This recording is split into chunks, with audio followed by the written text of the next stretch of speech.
उत्तराखंड सामान्य अध्ययन की उत्तराखंड रैबार सीरीज की यह आज 7वीं वीडियो है। मित्रों, उससे पहले हम यहाँ पे 6 वीडियोज़ आपके सामने अपलोड कर चुके हैं अपने इस चैनल पर। आप प्लेलिस्ट में जाके देख सकते हैं। उत्तराखंड के किसी भी एग्जाम में 40 प्रश्न उत्तराखंड से पूछे जाते हैं, उत्तराखंड सामान्य अध्ययन से। उसी को मद्देनजर रखते हुए अपने इस चैनल पर हम उत्तराखंड सामान्य अध्ययन की उत्तराखंड रैबार सीरीज चला रहे हैं। मित्रों, स्वागत है आप सबका हमारे YouTube channel only paper practice में। समय को बर्बाद न करते हुए आज का पेपर प्रैक्टिस सेट शुरू करते हैं। आज का पहला प्रश्न है, उत्तराखंड के जिलों के गठन का सही मिलान करें। ऑप्शन यहाँ पे आपको विकल्प दे रखा है।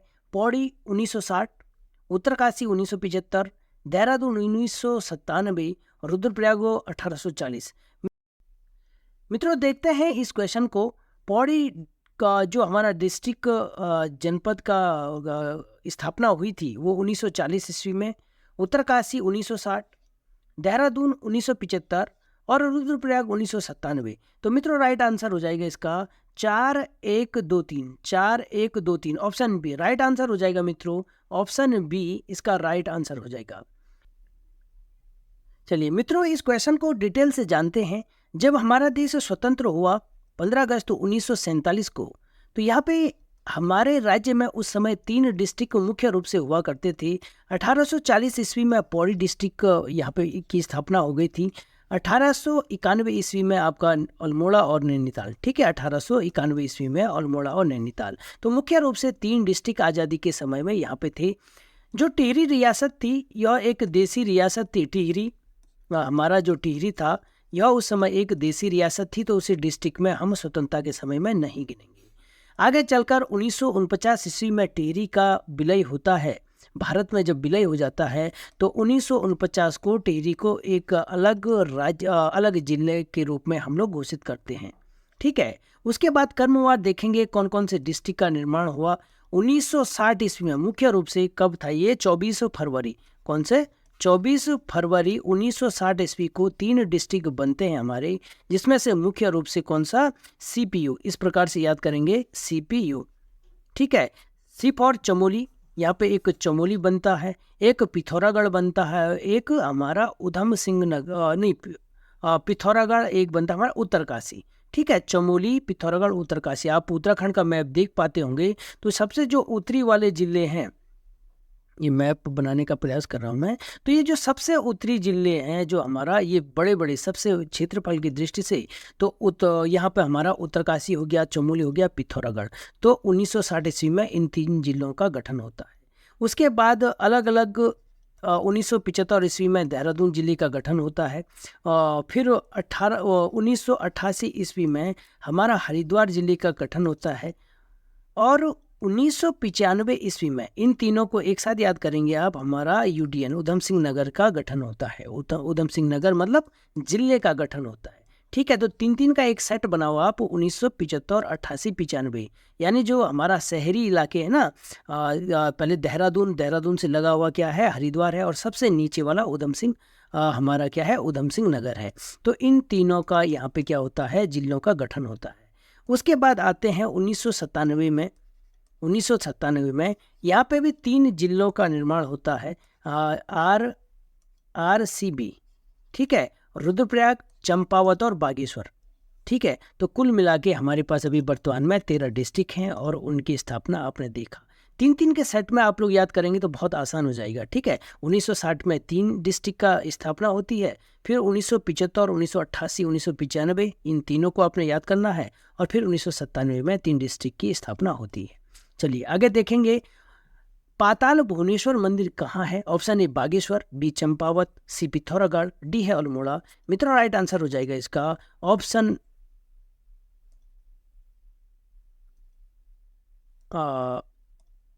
मित्रों राइट आंसर हो जाएगा option C. Option C is right answer, correct answer हो जाएगा। तो पिथौरागढ़ में पाताल भुवनेश्वर है। मित्रों, पाताल भुवनेश्वर की अगर बात करें, यह एक गुफा मंदिर है। कैसा मंदिर है? गुफा। यह एक गुफा मंदिर है, यानी गुफा में बना हुआ पाताल भुवनेश्वर एक मंदिर है, जो कि कहाँ है? गंगोली हाट। गंगोली हाट में हमारा पाताल भुवनेश्वर मंदिर बना हुआ है। अगर जो यहीं से एक पाताल भुवनेश्वर से एक नदी निकलती है जिसे हम कहते हैं पाताल गंगा। पाताल गंगा निकलती है, पाताल भुवनेश्वर से निकलती है। गुफा मंदिर में शेष नाग की पूजा की जाती है। जो गुफा है यहाँ पे एक शेष नाग नाम से एक गुफा है, शेष नाग नाम से एक गुफा है। ठीक है, मैं लिख नहीं रहा हूँ, आप लोग नोट करते जाइए। मित्रों, जो गंगोली हाट है, गंगोली हाट क्यों प्रसिद्ध है? गंगोली हाट में कुछ जो मानस खंड है, मानस खंड में गंगोली हाट को किस नाम से जाना जाता है? शैल देश। इंपॉर्टेंट है एग्जाम की दृष्टि से। मानस खंड में गंगोली हाट को शैल देश के नाम से जाना जाता है। इसी मानस खंड में हमारी हटकालिंग का मंदिर है। हटकालिंग का एक मंदिर है। कौन सी मंदिर है? हटकालिंग का मंदिर कहाँ है? गंगोली हाट में। गंगोली हाट में एक चीज और देखेंगे, एक मंदिर है कामाख्या मंदिर। कामाख्या मंदिर जिसका जो कि कहाँ पे था? मेघालय में। इसका मुख्य मंदिर कहाँ है? मेघालय में। मेघालय में आगे जाके 1972 ईस्वी में 1972 ईस्वी में एक व्यक्ति आते हैं जिनका नाम था मदन शर्मा। और मदन शर्मा जी क्या करते हैं? कामाख्या मंदिर को गंगोली हाट में स्थापित कर देते हैं। ठीक है, गंगोली हाट में। ठीक है, गंगोली हाट में मदन शर्मा जी कामाख्या देवी को स्थापित कर देते हैं, उनका मंदिर बना देते हैं। ठीक है, तो मित्रों आपने ये जाना पाताल भुवनेश्वर के बारे में। अगला प्रश्न देखते हैं, उत्तराखंड भाषा संस्थान की स्थापना कब हुई? ऑप्शन है 24 फरवरी 1909, 24 फरवरी 2010, 26 फरवरी 2009, 26 फरवरी 2010। तो मित्रों राइट आंसर हो जाएगा उत्तराखंड भाषा संस्थान की स्थापना 24 फरवरी 2010 को होती है। राइट आंसर 24 फरवरी 2010 को उत्तराखंड भाषा संस्थान की स्थापना होती है। मित्रों उत्तराखंड भाषा संस्थान वर्तमान में कहाँ पे है? देहरादून में। कहाँ पे है? देहरादून में उत्तराखंड भाषा संस्थान की स्थापना होती है। अगर बात करें, एक संस्थान है उत्तराखंड हिंदी अकादमी। उत्तराखंड हिंदी अकादमी, उत्तराखंड हिंदी अकादमी की स्थापना होती है 11 फरवरी 2010 को। 11 फरवरी उत्तराखंड कई किताबों में 2009 भी लिखा हुआ है, तो वेबसाइट में देख के इसका आंसर राइट आंसर बता रहा है 11 फरवरी 2010 को। तो इसको आप राइट आंसर मान लीजिए। ठीक है, ये उनकी साइट पे जाके लिखा हुआ है 11 फरवरी 2010 को उत्तराखंड हिंदी अकादमी की स्थापना होती है। मित्रों अगर देहरादून में कुछ महत्वपूर्ण संस्थानों की बात करें, कहाँ पे? देहरादून में। तो देहरादून में कौन कौन से संस्थान है? जैसे राष्ट्रीय दृष्टिबाधित संस्थान है जिसकी स्थापना 1943 ईस्वी में हुई। तो राष्ट्रीय दृष्टिबाधित संस्थान 1943 में इसकी स्थापना होती है, देहरादून में है। एक महत्वपूर्ण IIRS Indian institute of remote sensing यानी भारतीय सुदूर संवेदी संस्थान, इसकी स्थापना 1966 ईस्वी में होती है और ये भी हमारी देहरादून में है। ठीक है, एक है will wild life institute of India, है ना, यही है इसका फुल फॉर्म, भारतीय वन्य जीव संस्थान। इसकी स्थापना होती है 1982 ईस्वी में। विल की स्थापना कब होती है? 1982 ईस्वी में, भारतीय वन्य जीव संस्थान। एक है इंदिरा गांधी राष्ट्रीय वन अकेडमी 1938 ईस्वी में इंदिरा गांधी राष्ट्रीय वन अकादमी की स्थापना होती है, ये भी देहरादून में है। देहरादून में और भी कुछ है, जैसे राज्य सूचना आयोग है, राज्य सूचना आयोग जिसकी स्थापना कब हुई थी? 30 अक्टूबर 2005 को राज्य सूचना आयोग की स्थापना होती है, 30 अक्टूबर 2005 को, जो भी हमारे कहाँ है? देहरादून में है। देहरादून में राज्य निर्वाचन आयोग है, राज्य निर्वाचन आयोग इंपॉर्टेंट है। राज्य इसीलिए बता रहा हूँ कि आने वाले एग्जाम में आयोग, राज्य निर्वाचन आयोग की स्थापना कब होती है? ये भी देहरादून में है, 30 जुलाई 2001 को राज्य निर्वाचन आयोग की स्थापना होती है। ठीक है, जो कि देहरादून में है। एक बहुत इंपॉर्टेंट है, यहाँ पे यहीं पे बता देते हैं इसको, क्या है? अन्य पिछड़ा वर्ग आयोग है और एक अल्पसंख्यक आयोग है। अन्य पिछड़ा वर्ग आयोग, जो अन्य पिछड़ा वर्ग आयोग है, और दूसरा क्या है? अल्पसंख्यक आयोग। अल्पसंख्यक आयोग, तो इन दोनों की स्थापना जो होती है वो होती है हमारी कब? 27 मई 2003। ठीक है, 27 मई 2003 को अल्पसंख्यक आयोग और अन्य पिछड़ा वर्ग आयोग की स्थापना हुई है, जो कि हमारी जिसका मुख्यालय कहाँ है? देहरादून में है। एक है सेवा का अधिकार आयोग। सेवा का अधिकार आयोग, सेवा का अधिकार, अधिकार आयोग, इसका मुख्यालय भी देहरादून में है। इसकी स्थापना होती है दिसंबर 2016 में। दिसंबर 2016 में सेवा का अधिकार आयोग की स्थापना होती है। तो मित्रों, आपने बहुत सारे आयोगों के बारे में जाना और उनकी स्थापना, इसलिए इम्पोर्टेंट है कि एग्जाम में बार बार पूछा जाता है और यहीं पे मैंने आपको ये बता दिया है। बहुत सारे संस्थान है और भी देहरादून में, सब बताना यहाँ पे ठीक नहीं है, ये इम्पोर्टेंट थे तो इसीलिए मैंने यहीं पे बता दिया था। ठीक है, आने वाले एग्जाम मित्रों आपने देखा होगा, मुख्यमंत्री जी ने लगभग 5,000 से 6,60 हज़ार वैकेंसी की घोषणा कर रखी है। तो आप लोग बहुत ज़्यादा मेहनत करिए उत्तराखंड जनरल नॉलेज पे, और हम यहाँ पे हर एक जनरल नॉलेज को आप लोगों को बताएंगे इस चैनल पर। ठीक है, अगला प्रश्न है, निम्न में से पहाड़ों का राजा कहा जाता है? ऑप्शन ए है मसूरी, बी ऋषिकेश, सी चक्राता है, डी है इनमें से कोई नहीं। तो मित्रों राइट आंसर हो जाएगा ऑप्शन सी चक्राता। चक्राता जो कि देहरादून में है, इसे पहाड़ों का राजा कहा जाता है। अगर मित्रों चक्राता की बात करें तो पहले ब्रिटिश सेना की 55वीं रेजिमेंट रहती थी इस चक्राता में। तो उनके क्या थे, उनके कर्नल थे, उनका नाम था कर्नल ह्यूज। कर्नल ह्यूज, और इसी कर्नल ह्यूज ने चक्राता की स्थापना की, ऐसा माना जाता है ना। तो दो देहरादून के कहाँ पे, जौनसार भावर में आपने देखा होगा। अगर चक्राता का प्राचीन नाम देखें तो उसका नाम है एक चक्रा। चक्राता का प्राचीन नाम है मित्रों एक चक्रा। और इसी चक्राता में दो महत्वपूर्ण गुफा है जिसे कहते हैं बुधेर गुफा, बुधेर गुफा, और दूसरा क्या कहते हैं, बिसपुरिया। बीसपुरी खाते हैं क्या यहाँ के लोग, बिसपुरिया। ठीक है, बिसपुरिया, बुधेर और बिसपुरिया नामक दो गुफा हैं चक्राता में। तो ये आप लोग याद कर लीजिए। अगर बात करें दीपावली के अवसर पर यहाँ पे एक बहुत अच्छा मेला लगता है जिसे कहते हैं क्वानू मेला। क्वानू मेला कहाँ पे लगता है, चक्राता में क्वानू मेला लगता है। इसी चक्राता में कुछ और एक और मेला, बालनी और चिंताहरण मेला, बालनी और चिंताहरण मेला भी आपके चक्राता में लगता है। हाथनी कुंड बहुत महत्वपूर्ण है, चक्राता का हाथनी कुंड बहुत महत्वपूर्ण है। तो हाथनी कुंड को भी आप याद कर लीजिए। अब बालनी और चिंताहरण मेला इसी चक्राता में लगता है। आगे आपने देखा दीपावली के अवसर पर यहाँ पे क्वानू मेला लगता है। तो इतना आपने चक्राता के बारे में जाना। अगला प्रश्न है, निम्न में से कुंजापुरी वन आंदोलन कहाँ हुआ? कुंजड़ी आंदोलन भी बोलते हैं यार इसे, कुंजड़ी वन आंदोलन। ठीक है, तो राइट आंसर है ऑप्शन है पौड़ी, उत्तरकाशी, चमोली, टिहरी। तो राइट आंसर है टिहरी में। कुंजनी भी बोलते हैं, ठीक है, कुछ किताब में कुंजनी लिखा हुआ है। तो कुंजापुरी वन आंदोलन कहाँ है, टिहरी में। ठीक है, तो मित्रों इस क्वेश्चन को जान लेते हैं। जो कुंजापुरी वन आंदोलन हुआ था, कहते हैं कि वहाँ पे कीर्ति शाह हुआ करते थे। वहाँ कौन थे वहाँ पे, कीर्ति शाह। वहाँ के टिहरी के राजा उस समय कीर्ति शाह थे। और कीर्ति शाह के समय में यहाँ पे किसानों ने इन पे वनों पर कर लगा दिया गया था। तो इस कर के विरोध में वहाँ की जनता ने आंदोलन किया था। उनका नेतृत्व किया था कुंजड़ी वन आंदोलन का अमर सिंह ने।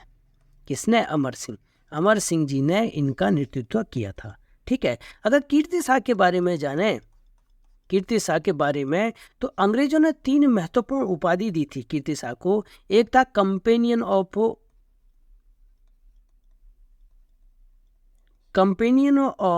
इंडिया की उपाधि दी थी, और दूसरा दिया था नाइट कमांडर।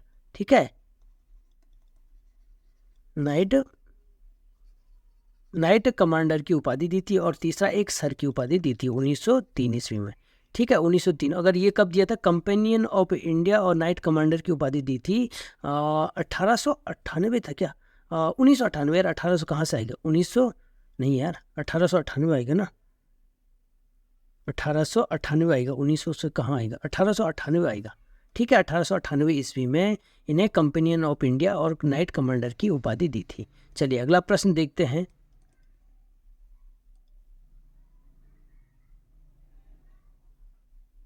थोड़ा सा गड़बड़ हो गया। राज्य में बहने वाली सबसे लंबी नदी कौन सी है? मित्रों देखेंगे, बहुत इंपॉर्टेंट प्रश्न है। राज्य में बहने वाली सबसे लंबी नदी कौन सी है? Option A Kali, B Alaknanda, C है हमारी रामगंगा, डी है भागीरथी। तो मित्रों राइट आंसर हो जाएगा, आपको जानते होंगे काली नदी राज्य में बहने वाली सबसे लंबी नदी है। ठीक है, कितनी है इसकी लंबाई? 252 किलोमीटर।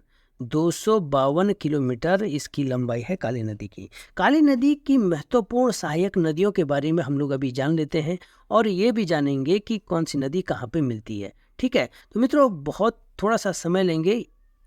ये है माना कि काली नदी है ना, ये काली नदी मानेंगे। तो सबसे पहले काली नदी जहाँ से निकलती है उस जगह का नाम है काला पानी। काला, यहाँ पे एक जास्कर श्रेणियाँ हैं और जास्कर श्रेणियों में एक जगह है काला पानी।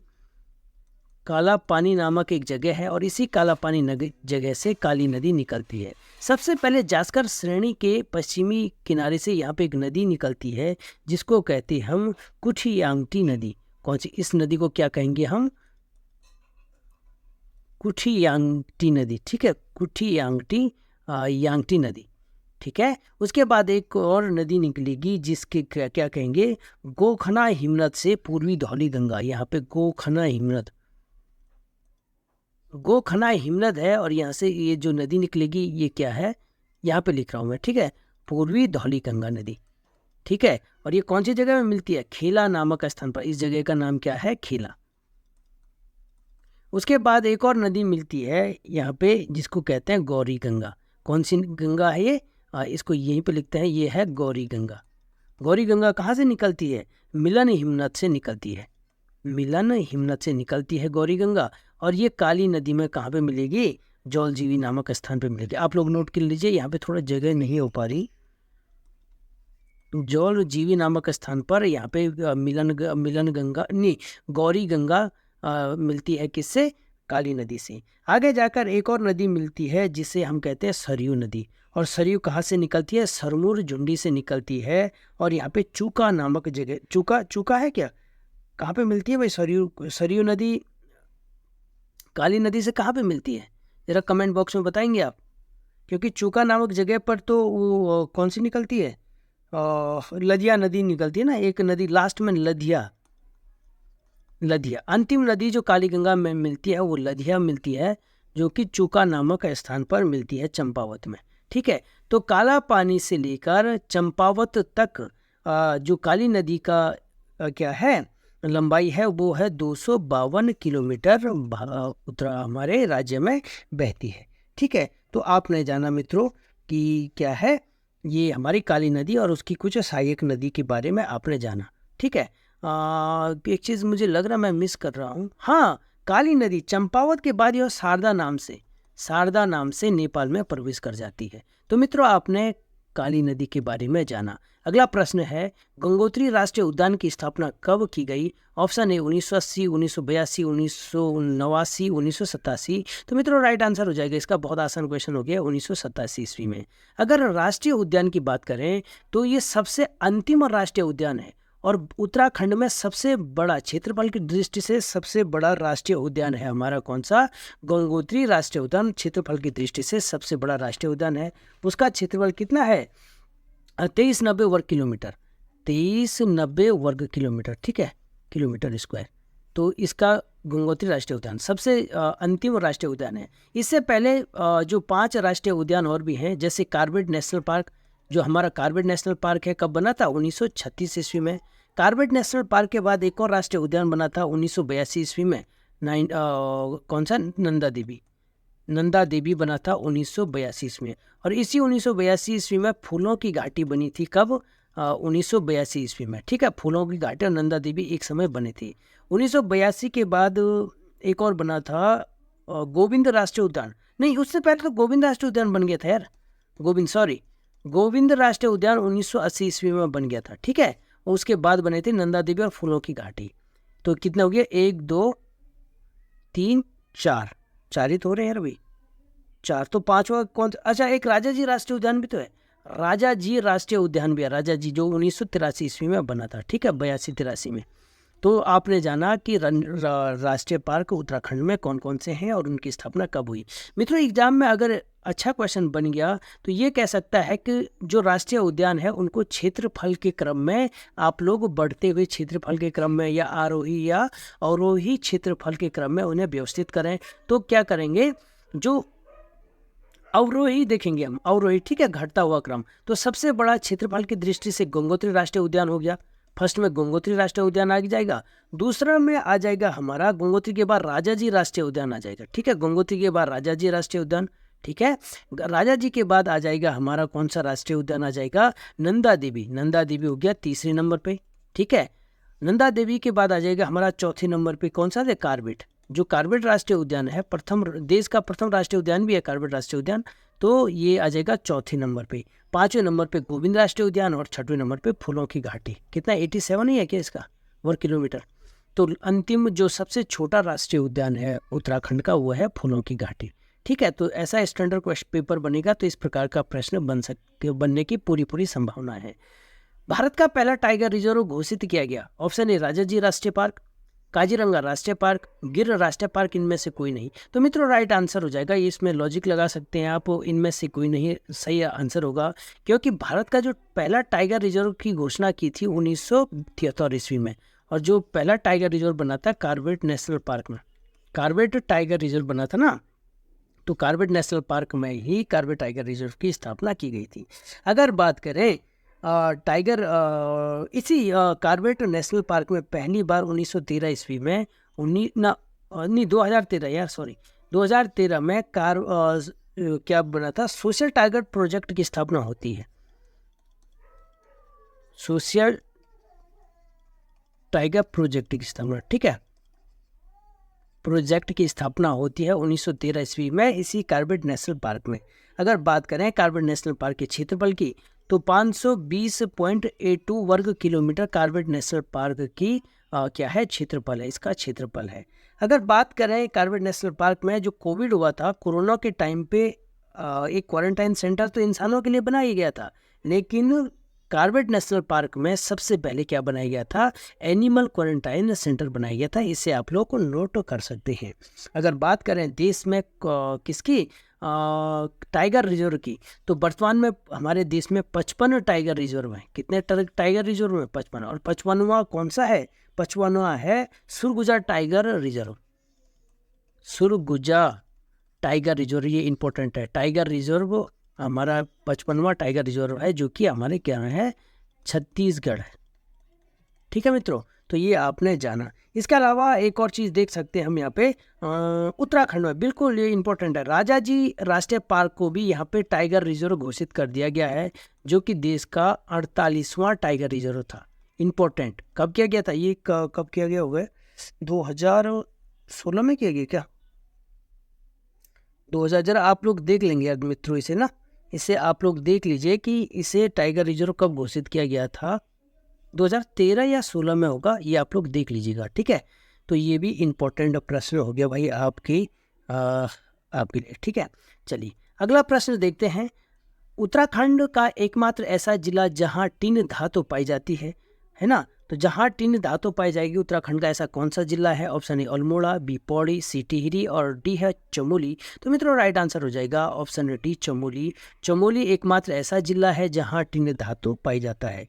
मित्रों इसमें देखेंगे और भी धातु देखेंगे जो इंपॉर्टेंट धातु हैं। वैसे तो इंपॉर्टेंट सभी धातु हैं, लेकिन जो मैं महत्वपूर्ण लेके आ रखा हूँ, एक आता है मैग्नीसाइट।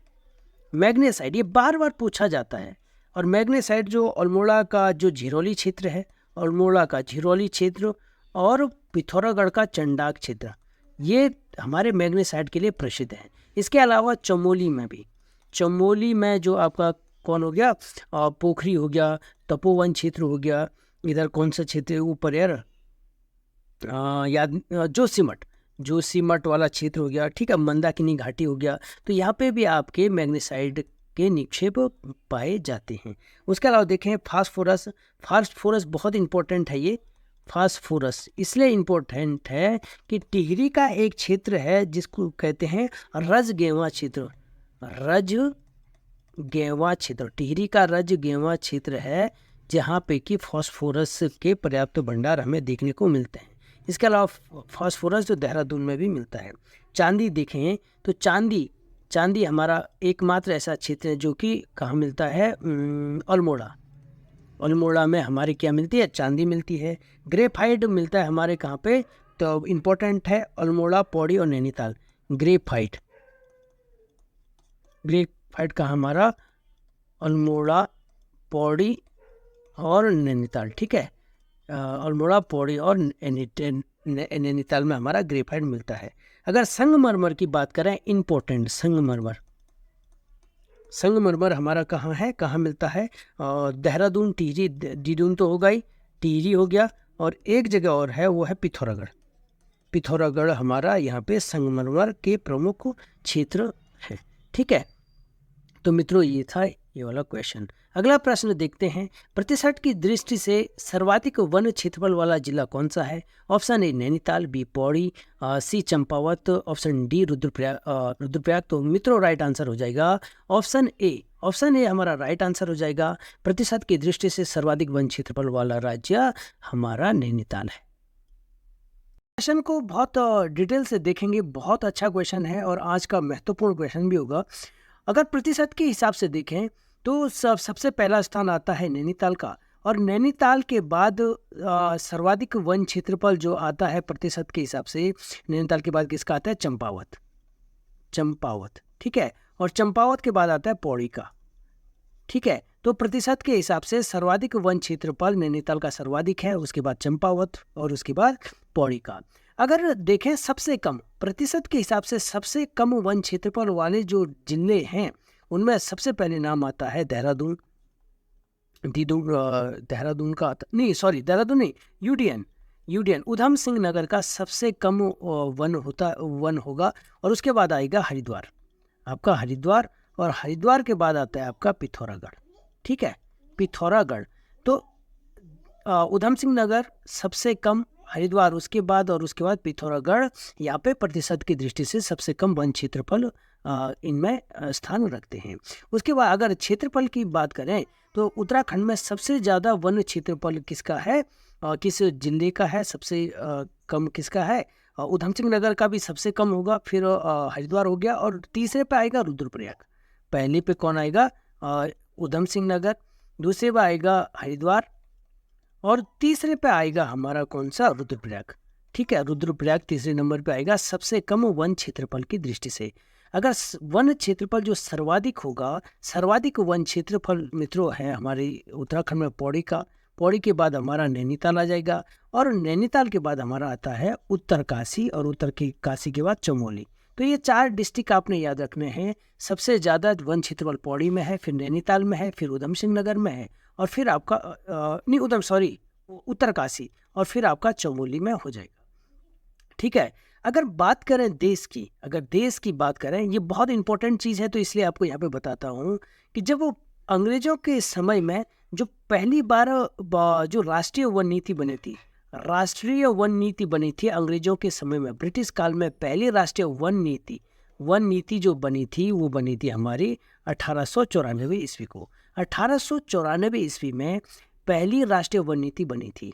स्वतंत्र भारत में जो पहली राष्ट्रीय वन नीति बनी थी, वो बनी थी 1952 ईस्वी में। स्वतंत्र भारत में पहली राष्ट्रीय वन नीति हमारी 1952 में बनी। इसके अलावा एक इम्पोर्टेंट चीज़ देखेंगे मित्रों, एक राष्ट्रीय वन नीति आई थी 1988 ईस्वी में। 1988 ईस्वी की जो राष्ट्रीय वन नीति थी, उसके तहत क्या किया गया, कि देश के कुल क्षेत्रफल का 33% भाग पर वन होना आवश्यक है देश के 33% भाग पर। ठीक है, ये लक्ष्य रखा गया, या ये बताया गया कि 33% भाग पर वन होना आवश्यक है। किसमें बोला गया? ये राष्ट्रीय वन नीति 1988। और इस 33% में भी उन्होंने कहा कि अगर आप मैदानी इलाके के हैं तो 25% भाग पर, क्षेत्रफल पर आपके वन होने आवश्यक हैं, और यदि अगर आप पर्वतीय इलाकों के हैं तो कितने प्रतिशत भाग पर? 60% भाग पर वन होने अति आवश्यक हैं। आई बात समझ में? तो ये आपने राष्ट्रीय वन नीति के बारे में जाना। मित्रों, जो वन रिपोर्ट जारी करता है, वन रिपोर्ट क्यों कौन जारी करता है? भारतीय वन सर्वेक्षण विभाग। भारतीय वन सर्वेक्षण विभाग। ठीक है, भारतीय वन सर्वेक्षण विभाग हमारा वन नीति जारी करता है, और इस भारतीय वन सर्वेक्षण विभाग की स्थापना कब हुई थी? 1981 ईस्वी में। ठीक है, 1981 ईस्वी में भारतीय जो वन सर्वेक्षण विभाग की स्थापना हुई थी। एक बहुत इम्पोर्टेंट जो संरक्षण अधिनियम आते हैं ना बार बार, तो एक आते हैं जैसे वृक्ष संरक्षण अधिनियम कब बना, वन संरक्षण अधिनियम कब बना और पर्यावरण संरक्षण अधिनियम कब बना। तो मित्रों पहले वृक्ष संरक्षण अधिनियम आता है, फिर उसके बाद वन संरक्षण अधिनियम आता है और वन के बाद पर्यावरण संरक्षण अधिनियम आता है। तो इसको इस तरीके से याद करेंगे। 1976 में वृक्ष संरक्षण अधिनियम आएगा, 1980 ईस्वी में वन संरक्षण अधिनियम आएगा और यहाँ से 1986 ईस्वी में पर्यावरण संरक्षण अधिनियम आता है। ठीक है, तो ये कई बार एग्जाम में पूछा जाता है, इसीलिए मैंने वृक्ष वन पर्यावरण को एक साथ बताया। बहुत से वन से संबंधित अधिनियम है, लेकिन जो महत्वपूर्ण वो भी है, लेकिन इन तीनों को एक साथ याद करेंगे तो ज़्यादा आसानी होगी। पहले वृक्ष होंगे तो वन होगा तो पर्यावरण होगा। ठीक है, तो सबसे पहले 1976, 1980, 1986। मित्रों उत्तराखंड रेबार सीरीज आज की यहीं पर समाप्त करते हैं।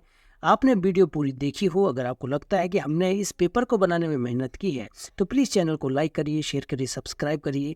मित्रों हमारे जो वीडियो, एक चीज़ आपको जानकारी के लिए बता दो कि हमारे चैनल पर वीडियो की टाइमिंग में थोड़ी सी दिक्कत आ जाती है। कभी हम 8 बजे डालते हैं शाम को, कभी 9 बजे, कभी 10 बजे, है ना। तो थोड़ा सा टाइमिंग में दिक्कत आती है कुछ कारण से। तो बस आप चैनल को लाइक, शेयर, सब्सक्राइब जरूर करें और उसके बाद नोटिफिकेशन की घंटी जरूर दबाइए ताकि वीडियो पहले आप तक पहुंच पाए। दोस्तों आपसे वादा करता हूं कि जो उत्तराखंड के जितने भी एग्ज़ाम होंगे उसमें से 40 में से कम 35 नंबर हमारी इस रेबार सीरीज से आएंगी, ऐसा मैं आपको विश्वास से दिलाता हूँ। ठीक है, तो आप लगातार देखते रहिए उत्तराखंड रेबार सीरीज। आप सबका बहुत बहुत धन्यवाद। नमस्कार।